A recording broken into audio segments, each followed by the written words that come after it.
жылы тырысып көрсек бола ма? Тырысып көрсек?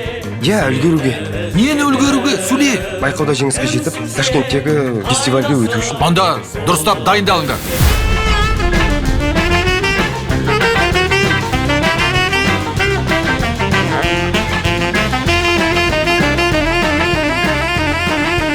Вы же нас даже не слушали. Иногда увидеть достаточно.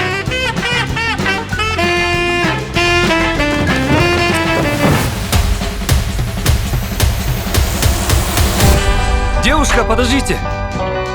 Сізді кездесуге шақырсам бола ма?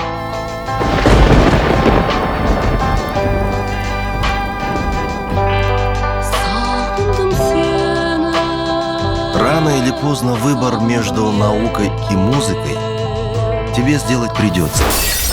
Есіктердің осал болғанына біз кінәліміз бе? Біз жобалаушы емес, біз музыкантпыз. Вы мне тут не музыканты, вы автоматчики, инженеры. Ленин сарайындағы 3 концерттерін тоқтатты. Бірақ бұл басы ғана. Пап, я и так уже полгода не репетирую. Слышать ничего не хочу о вашем Досму Хасане.